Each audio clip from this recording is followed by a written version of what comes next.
Good morning. Welcome to build day 20. Here's the plan. Carport and perimeter walls.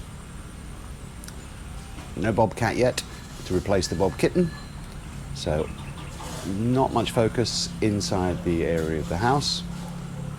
Carport and walls today. What could possibly go wrong?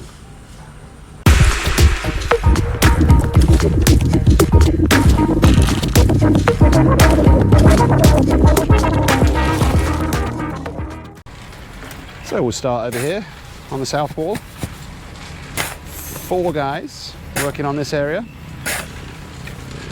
So we're off to a good start here. That's the most we've had, I think, on this area. We have had 4 briefly once before, but hopefully with 4 of them here, we'll get some good progress today. So here we've got Oliver with his back to us, and I think it's Erwin under the yellow t-shirt, putting together more forms. We had a delivery yesterday of these steel tubes, which are the first time I've seen these being used to help make the forms. And as always, Manny has his watchful eye on everything. So here is Richard, normally in this area. This is his favoured spot. I guess he's one of the experts with putting together the tie-beams or the columns. And over here at the moment, working on the steel, we just have 3 guys. Normally this might be where you might find Ronwell, but he is elsewhere on the site at the moment. And here in the carport is where everyone else is. They're either working actually inside the carport or they're ferrying materials over here, putting it in a concrete mixer. So this is where most of the focus will be today. Got a form being put together by Webb and our engineer. Once again, getting his hands dirty, multitasking. Under the gaze of Manny, as always. Apparently this is just a mock-up of the kind of form setup they will use for the perimeter columns. Looks pretty robust to me. Any comments? Back at the carport, most of the attention has moved away. And I'm thinking that most likely that's because they now have all of the tie beams poured all the way around the outside. And they've even started putting the first levels of concrete hollow blocks along the back. So I assume that means they don't need the same manpower to keep this moving forwards. We'll see where they've all moved to. Well, this is new today. We've got tie beams extending from this front corner of the house across to the wall. I didn't see that coming. And there's more than one of these.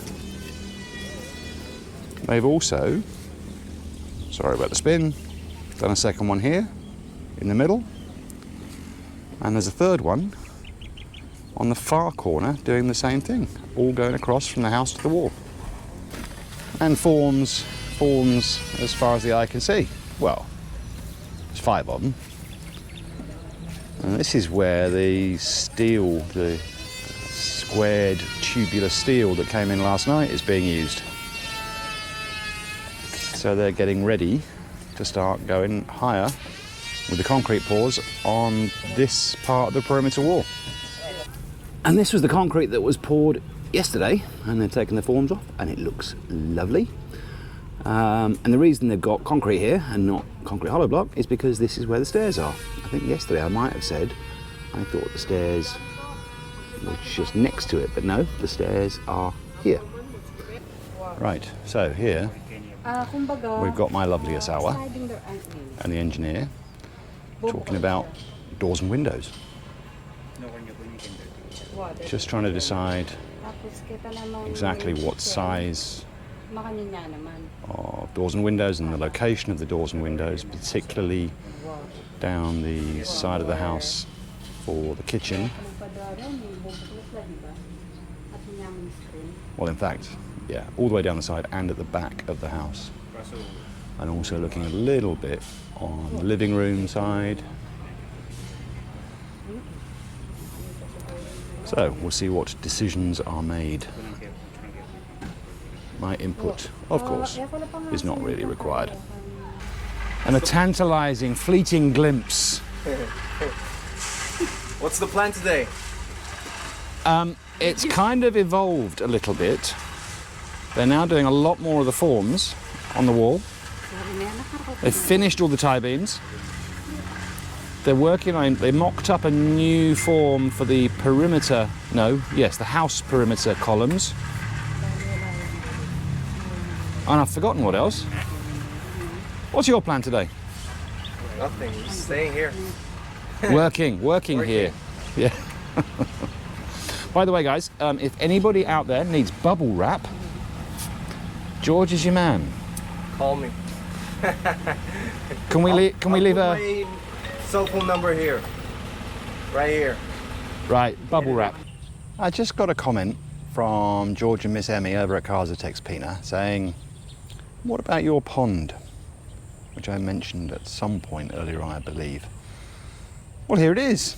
I did warn him in the comments, it is not a thing of landscaped beauty. And yes, believe it or not, this is a pond.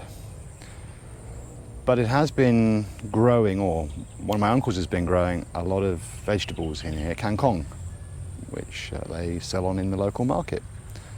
It will all get cleared up a lot at some point. I'm not sure when. But George, Emmy, there you go, pond.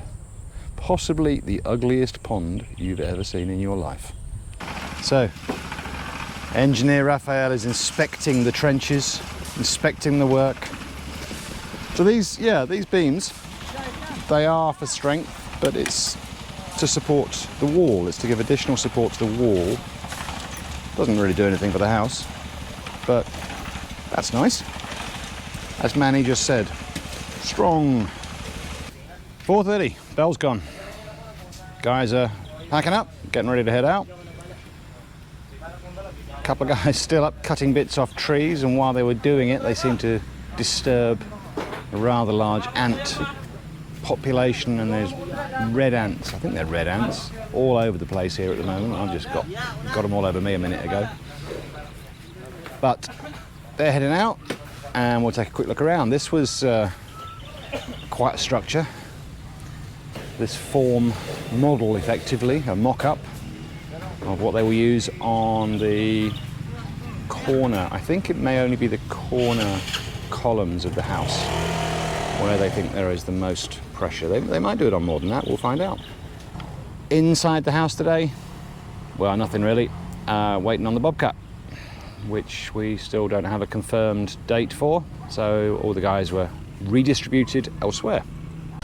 Carport and storage, lots more activity, all going up along the back here, starting to go up. Tie beams, I think, now all in place. I'm not sure if the separating walls have concrete. They do. Do they? Yes, they do. Those are all concreted in. So, again, quite a few guys over here today, but got a long way. A couple more points on this. We have asked the engineer to make sure that there is enough elevation on the carport to ensure that we try and do our best to avoid getting water flowing into the floor, because this is, again, on the pretty much the lowest part of the property. It is also close to the house, fairly close to the house, and if we look around here, that's the house, and that will be elevated, and then the ground will slope away a little bit to try and take water away from the house. So it will be going towards the carport. So we've asked for a little bit more elevation on the floor of that carport and storage. Take a dizzy pill. And they are going to do a manual pour for the slab when they get to that point. It's not going to be a ready mix truck. Engineer says it's basically only quite a small pour. I still think that's going to be a lot of buckets of concrete required to fill this space. We'll see how they get on. If that's, I think that'll be the first slab they do, we will try and do a time lapse on that. And again, 3 of these beams connecting the house to the wall to give the wall added strength. One in the middle here, one at the left-hand end, and one down here, which they've covered up with bags. That one has been concreted in, so they're just trying to keep excess rain off if it rains again tonight. Forms, more forms. So 6 forms now in place along here, ready for concrete pours. Apparently they're going to wait until the Bobcat arrives to assist with getting concrete over to here, I think. So this might have to wait a little bit longer to get poured, but while they're waiting, they've got plenty more columns they can stick forms on all over the place. That's it, day 21 in the bag. Pretty good progress in various areas on the site. We'll hopefully see a lot more progress tomorrow. See you then.